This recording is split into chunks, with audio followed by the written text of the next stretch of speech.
A man who is driven by animalistic desires will be ruled by those needs, that dependency. He will be forever wanting, unable to see past the object of his desire, wealth, companionship, power, pleasure. If a man is driven solely by avarice, lust, pride or envy, he will have to acquiesce to the external world, compromising his integrity. Influenced and manipulated by others, he will lose himself. He will become lost. His true purpose in life will become their purpose.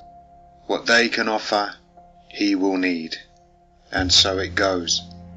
For a man to truly be free, he needs to see past his conditioned dependencies. What's on the other side? If he looks beyond his given purpose, his social conditioning, his biological function, is there more to life? Free from desire, a man can see clearly. He sees a never-ending game of supply and demand, a high price to pay for faulty goods. It doesn't do what it says on the can. Only a fool goes back for overpriced goods which may break and cause him lasting injury or poison him with its toxic contents. A dirty drug supplies temporary pleasure, but it damages the body and mind. When a man sees the danger, he also sees the folly, the Faustian deal, and he learns to walk away. The man who stays is lost, wandering further into darkness, away from the light of his true purpose in life. When he learns to see his true purpose as being worthy, the objects of past desires become ugly and worthless. They pose a threat to his new way of life. Past desires can cause instability and risk. The moth that remains drawn to the flame will lose its wings and may never fly again. What once was desirable and necessary becomes undesirable and unnecessary. A burden, a wasted thought without purposeful outcome. The difficulties once found in being alone become valuable as we now have the gift of time. No value can be placed upon time or energy saved. When a man walks away from evil, he walks towards good. From darkness to light. He finds himself in a better place, a safer place. Life becomes peaceful, emotions become balanced, and temptation is restrained. Composure is ever present, with measured thoughts and actions following on. Attachment to material things is minimal, to avoid grief, loss, and suffering. He draws pleasure from possessions while they last, but he's able to move on without carrying the weight of superficial attachments. When things cease to exist or become lost, he sees them for what they truly were, temporary. There's no need to hold on to things once they're gone, as holding on too tightly wastes precious time and energy. Man fights when he has to, but sees when there's nothing to win. Sometimes we have to lose the battles to win the war. Sometimes the best strategy is not to fight at all. It's not about winning or losing. Man's ultimate aim is not to be defeated by himself or others. The fight is as much within as it is with the world outside. Which victory matters most? To conquer yourself or be drawn into meaningless confrontations? Your most valuable possession is you. People come and go. Houses come and go. Possessions can be lost, stolen or broken. All that's left in the end is you. The less you desire, the less attached you become. Letting go of dependency eliminates the possibility of manipulation, betrayal, and suffering. Despair is just suffering without meaning. Learn to find meaning in yourself, and you'll have no need to place your trust in others to give your life purpose. Become self-reliant, self-governing. The self is at the center of everything you need to be at peace. The less you look to external things to make you happy, the more things you'll find in yourself. There is no out there, only in here, in here. Expectation often brings disappointment. But simple pleasures can be found everywhere. They last forever, as they can always be found. Often the things you need, you already have, and the things you want, you don't really need. Owning things of great value makes others envious. It's best to live a modest life, full of simple pleasures. Learn to appreciate what you have, and not crave superficial things. Teach yourself to sit in a room alone and say nothing, and you'll be able to hear yourself. You'll understand what you need and what's not necessary. Most of the things you need you already have. The rest will come with work, patience, and time. Or maybe it's just never meant to be. The only limits are the limits of your imagination. Make plans and be prepared. When you climb a mountain, you only have to put one foot in front of the other. It's just like a big staircase. If the mountain doesn't want you to climb it, the mountain will let you know. Maybe you'll have to turn back and try again another day, but the summit will always be there. The view on the way up is often better than the view from the summit anyway. I once climbed a mountain, hoping for an answer at the top, but all I found there were clouds and a long walk down. That taught me more about life than many other things. At least the mountain was honest with me that day. The lesson was hard but fair, and I don't need to go back there to be reminded. Expecting a view from the top can lead to disappointment, but if you do get to see it, you can be thankful. Life has infinite possibilities, yet men choose to enslave themselves. They listen only to the world outside or the chemical signals given internally. The slave mind of a man blindly accepts biological and socially given orders, never thinking to question if there's more to life than this. This constant compliance. An obedient slave, submissive and willing to sacrifice himself, and the infinite options which he never considered. Both good and evil will visit the man's life, and simply refusing to acknowledge the existence of either does not mean they will cease to exist. His inability to comprehend these concepts and the consequences of his ignorance will be his downfall. The young mock the old with false bravery and naive words, but when the young men grow up and become adult in their thinking, they will see the error of their ways. They will regret their stupidity and wish they could take back those misguided slurs on the older, wiser men. And the older men just watch and remember how they were at that age. Some will only ever learn by making their own mistakes, as many of the older men had to. Nothing changes, yet men still ask for change. When the hammer falls, it's indiscriminate. It takes out any man who dares to tempt fate. There are no exceptions. Only then will he respect the concept of evil as it exists in all of humanity, when power and control are given over without responsibility or the need to feel remorse. It's in us all, darkness and light. So we return to the center, the self. We erase all past knowledge and disconnect from obsolete programs. There is a new blank slate, the infinite options of a man reborn. His imagination becomes reality. He imagines a house is built, a car is restored, a business comes to life. Everything made by man began as a thought, an idea. With enough planning and hard work, a man can make anything happen. The only limits are the limits of his imagination. The social conditioning and biological expectations placed on men only serve to hold them back in life. Man's purpose is not to serve the weaker sex when they do not serve him. A man will never reach his full potential if he obsesses over the female form. Men will give up their infinite ability to build and create if they allow themselves to become hopelessly infatuated and besotted with the female. Those men will be lost. Slave-minded men, beaten by their own biological needs. Weak, pitiful men, willing to risk it all for a temporary chemical high, as they take their turn in the queue behind other weak men, unable to master themselves or remain in control of their own mind, their own behavior. These weak and helpless men all sharing the same women, taking their turn over and over again, worshipping the females they pretend to despise, putting the gun to their own heads and hoping it doesn't go off. There's no hope for these men. They will learn the hard way. In contrast to the slave-minded men, the reconditioned man has taught himself to think differently. No longer governed by his biological or social conditioning, he is truly free.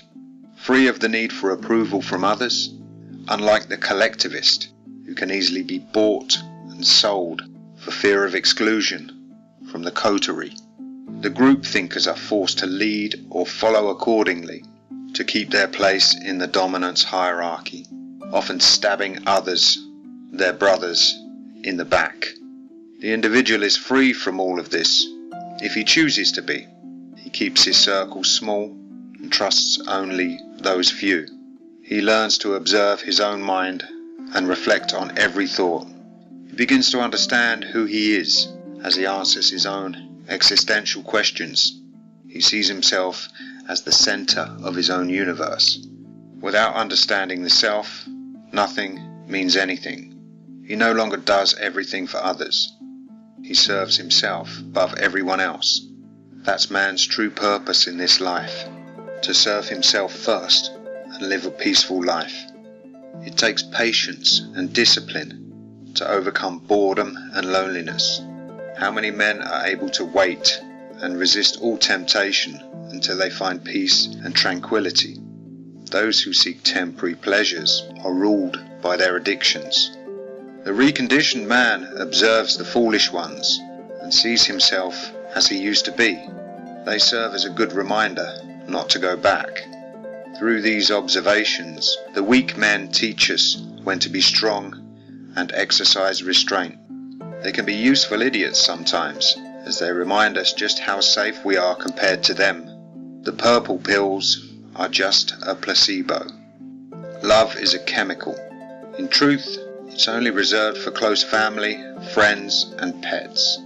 Love is just attachment for safety and security, loyalty and trust which may or may not be abused. Fear is often confused with wisdom, as the naive young men accuse the abstinent men of being fearful. The wiser men see this posturing for what it is, stupidity and bravado, as foolish pride comes before a fall. Men are still fooled into patriotic pride, a tribal instinct to protect a country that would send them to war, then throw them away when they return home. What good is a soldier with no legs when there's another man ready and willing to sacrifice himself? Yet men still want to defend their women, conditioned slaves ready to fight and die for a country that doesn't give a shit about them, and women who open their legs to anyone for welfare checks and social housing. What good is patriotism? Serving a country that doesn't serve you. What good is collectivism? Sacrificing yourself for the good of others. What good is altruism when it's expected of you and you're made to feel guilty if you refuse to give yourself over? It's never enough for these people. They want you to give everything you have until there's nothing left. Yet some men still do. They're fooled by the promise of love. Love is attachment. It's just conditional attachment. A one-way business transaction which leaves men bankrupt in every conceivable way. Yet some men go back for more of the same, like moths to the flame. Social interactions are purely transactional, with each person looking to gain from each connection. People always want more, even when they have everything they need. It's never enough. I used to want things. I used to need things. But when you see just how easily it can all be taken away, you learn not to want. You learn not to need. Fear is of the unknown. Wisdom, on the other hand, tells you not to have unrealistic expectations which can lead to disappointments, not to form unnecessary attachments which lead to loss and suffering. Some men think they know, others just know. There's no need to learn the same lessons twice. This life is nothing new. The cycle repeats itself. Everything returns from whence it came in the end. Then it just becomes something else. Water becomes clouds, clouds become rain, and the rain falls back down to earth. And men are just the same. If you want to be reborn, if you want to break the cycle, then you have to let yourself die. Give up everything they told you to be. Don't listen to nurture. Give up everything biology tells you to be. Don't listen to nature. Then the only thing that controls you is you. You're free to be who you want to be, and not who they want you to be, expect you to be. When you stop listening to all of those voices, there's only one voice left to hear. Then you'll know who you really are, what you need, and what you don't need. Who measures your success now that you don't really need anything? Don't let yourself be controlled by the things which can destroy you. Money, sex, drink, drugs. These things will own you and hold you back if you let them. You will lose yourself to those addictions if you're not careful. Face your demons. If you want to conquer your fears, your anger, your addictions, you have to confront them, spend time with them, and learn to understand where they come from. Be in control of yourself. Don't let these things dominate you because you're worried about what you might find. Procrastination breeds anxiety. Don't put these things off.